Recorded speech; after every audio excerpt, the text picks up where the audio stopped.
Welcome to online classes. I am here in the second recording. Before explanation in the second recording, I will refer few sentences from the previous lecture. He held in his hand an antique silver lamp in which the flame burned without chimney or glow of any kind, throwing long quavering shadows as it flickered in the draught of the open door. The old man motioned me in with his right hand with a courtly gesture, saying in excellent English but with a strange intonation, "Welcome to my house, enter freely and of your own will." Now we start explanation next. He made no motion of stepping to meet me, but stood like a statue, as though his gesture of welcome had fixed him into stone. Explanation 1. He was motionless to meet the narrator, but stood like a idol. His posture of welcome had no movement. He was still a statue. Explanation 2. He had no motion of stepping to meet the narrator, but he stood still like a model, as though his body language of welcome had fixed him, as he had no movement. He was still as a statue. Explanation 3.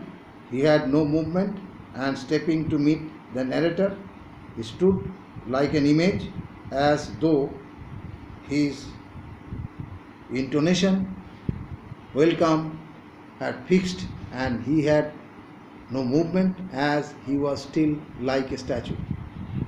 Next from the book. The instant, however, that I had stepped over the threshold, he moved impulsively forward. However, immediately the narrator stepped over the floor at the bottom of the doorway, considered to be the entrance to a room, and he moved forward carelessly. However, in short time, the narrator stepped over the floor at the bottom of the doorway, considered to be an entrance to a building, and he moved forward hastily. Explanation 3. However, in a moment, the narrator stepped over the floor at the downstairs of the doorway, considered to be the entrance to a building, and the owner of the castle moved imprudently. Now from the book. And holding out his hand, grasped mine with a strength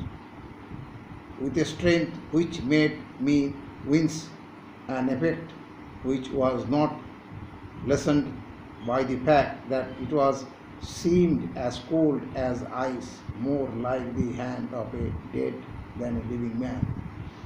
And he grabbed the narrator's hand strongly, which made him recoil, and seemed to the owner of the castle's hand was very cold, which was comparable with a dead body.